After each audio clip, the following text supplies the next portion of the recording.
मेरा क्रांतिकारी जय भीम, जय संविधान, जय भारत। और बाबा साहब भीमराव अम्बेडकर के जन्मदिन पर आपने एक बहुत अच्छा प्रयास मोदी गांव के अंदर बीचों बीच में अच्छा प्रयास है, उसके लिए आप सभी को तालीबात होते हैं। और पूरे देशवासियों को और मेरा सच मैं बाबा साहब पर ही बात करता हूँ, जहाँ भी जाता हूँ, कोई राजनीतिक पार्टी या पॉलिटिकल से मेरा कोई नहीं।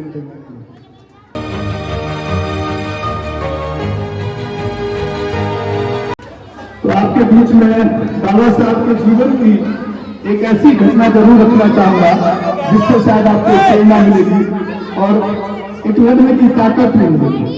जो हम अपने आप को दलित उपेक्षित शूद्र कहते हैं, मुझे नहीं लगता कि अब कोई शूद्र है, अब कोई दलित मुझे नहीं दिखता। इतना तरक्की तो हमारे बहुजन समाज के लोगों की है। तो ये तो दलित और शूद्र कहना, अछूत कहना अपने आप को बंद कीजिए, क्योंकि हमारे अंदर खुद के अंदर कमियां हैं जिसकी वजह से हमें जो दूसरे लोग हैं मानसिकता के, जातिवादी मानसिकता, जो कोई भी हो सकता है, किसी भी पार्टी का, किसी भी समाज से हो सकता है, वो आपका इस्तेमाल। तो मैं ज्यादा क्योंकि टाइम भी ज्यादा है और मैं सिर्फ बाबा साहब के जीवन की एक घटना आपके बीच में रखना चाह रहा हूँ। बाबा साहब के फादर एक आर्मी में उस टाइम सूबेदार की नौकरी पे थे। प्रमोशन होने के बाद सूबेदार हुए, उससे पहले आई थिंक सूबेदार से पहले सिपाही की नौकरी पे उन्होंने ज्वाइन किया। तो बड़े दुख के साथ मैं बता रहा हूँ आपसे, और मुझे आंसू रोकना भी मुश्किल हो जाता, माफी करता हूँ, हो सकता है ऐसा भी हो जाए। जो बाबा साहब अम्बेडकर की जो आपने देखा होगा कि मार्च के महीने में छुट्टियां होती है स्कूलों में। भाई जरा सुनने की कृपा करें, आपको यहाँ दिल्ली में भी होता है स्कूल में मार्च के महीने में कुछ लंबी छुट्टियां होती हैं स्कूलों में। तो बाबा साहब के जहाँ बाबा साहब रहते थे और जहाँ बाबा साहब के जो फादर थे सूबेदार, उनकी जो पोस्टें थी गाँव से बहुत दूर थी। तो उन्होंने एक चिट्ठी भेजी बाबा साहब और अपने परिवार को कि भाई इन छुट्टियों में आप मेरे पास आ जाएं। और यहाँ सिटी, क्योंकि बड़े शहर में थे, महाराष्ट्र में एक शहर है गोरेगांव, तो वहां उनको बुलाया उन्होंने कि छुट्टी में आ जाए और एक बड़े शहर का माहौल देखें कैसा है। तो जब बाबा साहब 3 दिन पहले बाबा साहब के परिवार ने उनसे मिलने की तैयारी की और तैयारी में अच्छे कपड़े बनवाए, हुए कपड़े बनवाए, क्योंकि बाबा साहब कोई बहुत गरीब भी नहीं थे, बाबा साहब का परिवार गरीब नहीं था, सिर्फ जाति वाली मानसिकता का मारा हुआ पूरा परिवार था। तो बहुत अच्छे कपड़े बनवाए, 2-3 दिन के लिए खाना उन्होंने पैक किया और घर से चल दिए। जब वो चले गए स्टेशन से ट्रेन लगी और उसमें जो बाबा साहब की बहन थी, उनका एक बेटा था और बाबा साहब से बड़े भाई थे और बाबा साहब थे। जब वहां पहुंच गए स्टेशन पे, वहां से ट्रेन ले ली और जब अगले स्टेशन पे जहां उनको उतरना था वहां उतरे और वहां से उस स्टेशन से बाबा साहब की जो फादर की पोस्टें थी उधर 10 किलोमीटर दूर थी। तो वहां स्टेशन पे उतरे तो बाबा साहब की जो फादर थे उन्होंने चिट्ठी लिखी थी उन्हें कि मैं तुम्हें लेने के लिए स्टेशन आ जाऊंगा या अपना कोई नौकर भी होगा। तो बाबा साहब के फादर को नौकर भी मिले होगा। लेकिन वो इत्तेफाक से वो चिट्ठी बाबा साहब के परिवार तक पहुंची नहीं, क्योंकि डाक उस जमाने में बहुत पहुंचा का जमाना नहीं है। तो वो चिट्ठी मिली नहीं थी उन्होंने, वो कुछ डेट का कुछ कम्युनिकेशन गैप हो गया, जिसकी वजह से बाबा साहब के जो फादर और उनका नौकर या कोई भी लोगों में से उनको लेने नहीं आया। तो स्टेशन पर खड़े इंतजार कर रहे थे, बच्चे चुप हो गए। तो बाबा साहब की बुआ का बेटा, बाबा साहब के पिताजी की बहन का बेटा और बाबा साहब के बने भाई स्टेशन पर खड़े इंतजार कर रहे थे कि हमारे पिताजी लेने आएंगे या एक नौकर हम लेने भेजेंगे तो हम यहाँ से उनसे मिलने के लिए जाएंगे। बहुत अच्छे कपड़े पहने हुए थे, शाम होने कोई लेने नहीं आया। तो स्टेशन मास्टर ने देखा, क्योंकि शाम होने के बाद लोग चले जाते हैं अपने अपने, जो जिसको जहाँ जाना है, जिसकी कोई गाड़ी से जाना, पैदल जाना, वो गए नहीं।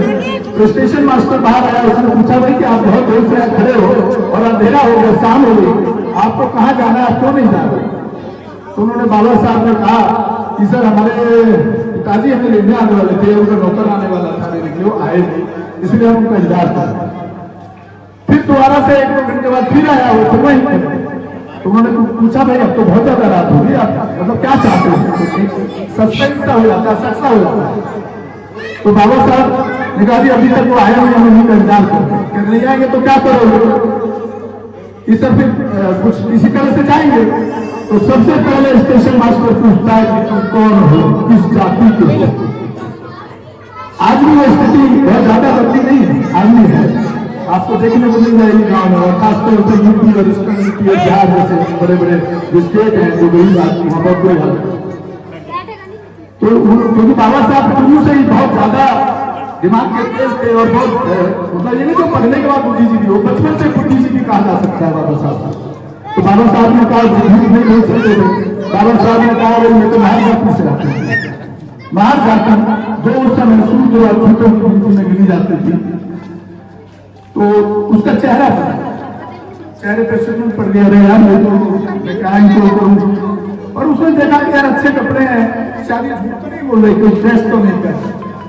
उन्होंने कहा भाई कि फिर बाबा साहब ने पूछा, जब उसने देखे अच्छे कपड़े हैं तो उसने पूछा भाई क्या किया जाए?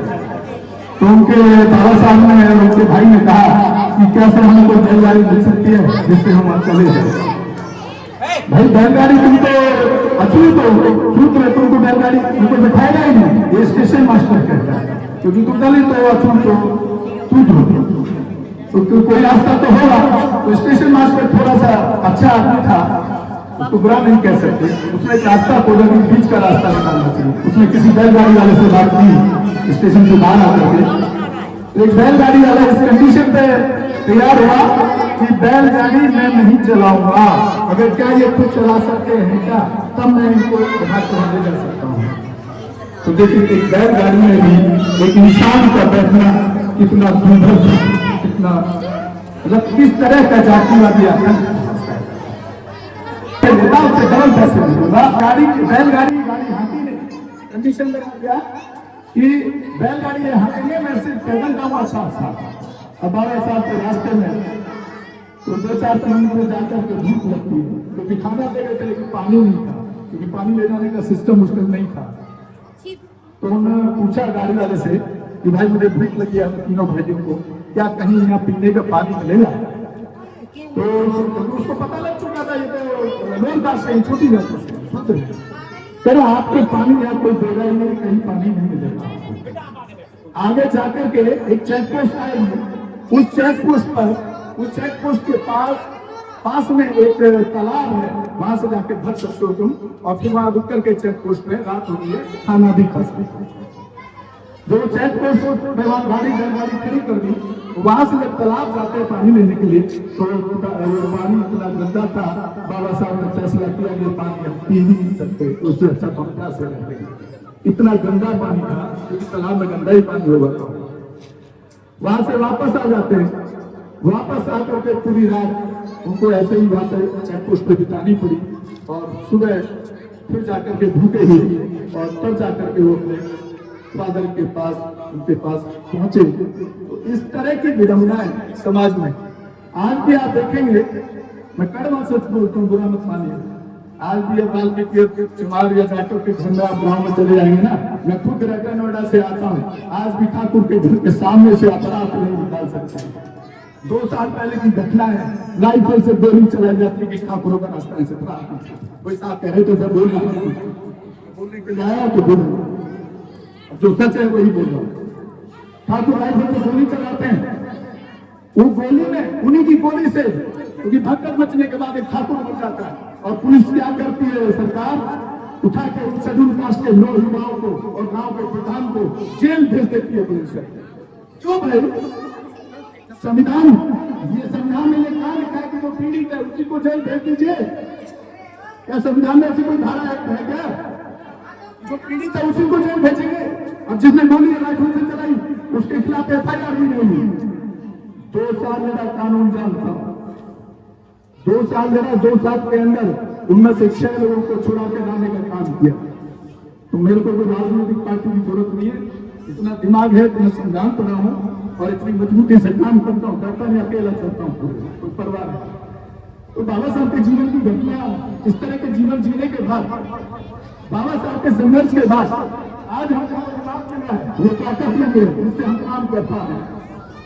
तो मेरा आपसे यही कहना है कि आप जितना बाबा साहब के जयंती के नारे लगाने के बजाय अगर उनकी किताबों को पढ़ेंगे, उनकी जीवनी को पढ़ेंगे, चाहे कोई भी व्यक्ति हो, किसी भी जाति धर्म के हो, मैं गारंटी देता हूँ इसका दिमाग अपने आप ठीक हो जाएगा।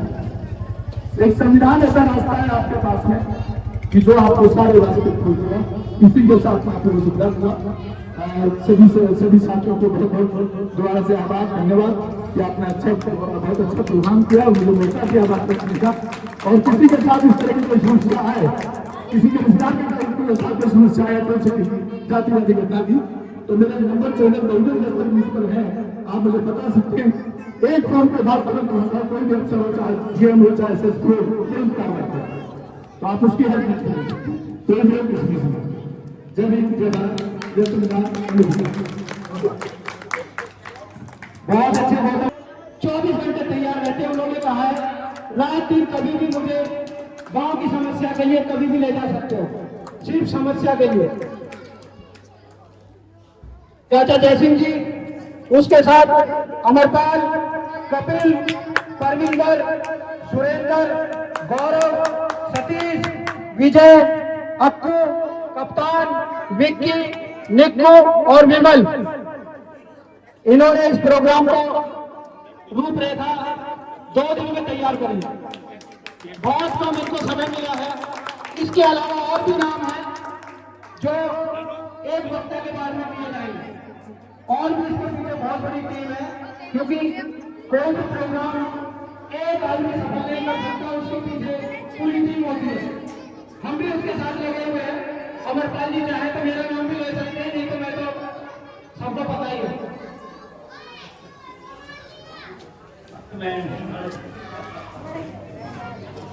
अब मैं चाहूंगा जहां भी इन्हें जाना पड़े जाते हैं। तो हमारे गांव में जर्नलिस्ट भी हैं, छुपे हुए हैं। इसके साथ साथ इस प्रोग्राम को सफल बनाने के लिए जिन साथियों ने काम किया, मैं एक बार उनका नाम भी लेना चाहूंगा। चाचा जयसिंह, जोरदार तालियां बजाइए, जो कि चिल्ला गांव। अगर किसी ने बाबा साहब के चित्र के ऊपर माल्यार्पण नहीं किया है, पुष्प अर्पित नहीं किया है, तो उनसे गुजारिश है कि वो आगे पुष्प अर्पित करें, बाबा साहब के चित्र के ऊपर पुष्प अर्पित करें। कल को किसी को कोई गिला शिकवा ना हो कि ऐसे ना कहा, मेरे से कहा नहीं। महिलाओं से भी गुजारिश है, माताओं से भी गुजारिश है, बहनों से भी गुजारिश है, सभी जो लोग छूट गए हैं वो माल्यार्पण करें, चित्र पर पुष्पांजलि दें उनको, क्योंकि आज उनका 134वां जन्मदिन है। किसी को पता है कौन सा जन्मदिन है? 134वां जन्मदिन है, जो आज हम चिल्ला गांव में जाटा बस्ती के जाटा चौक में मना रहे हैं। सब लोगों को यह भी पता रहना चाहिए ना कि ये जन्मदिन कहां पर मनाया जा रहा है। राजा साहब जल्दी आइए, चाय बाद में पीना, प्रोग्राम खत्म होने के बाद। स्वागत की कड़ी लंबी है, थोड़ा सा जल्दी आओ।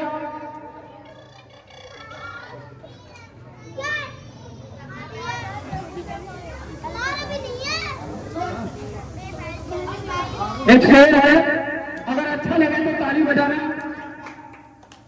कुत्तों के डर से शेर मरा नहीं करते।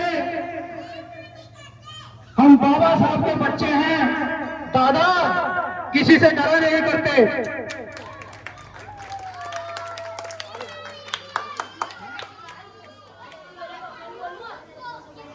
अब मैं गुजारिश करूंगा हमारे क्षेत्र के विधायक श्रीमान रविकांत जी के पिताजी श्री महेश उज्जैनवाल जी का स्वागत करेंगे। उसमें हमारे बीच में बुजुर्ग लोग बैठे हुए दादा बेगराज जी और हमारे चैनल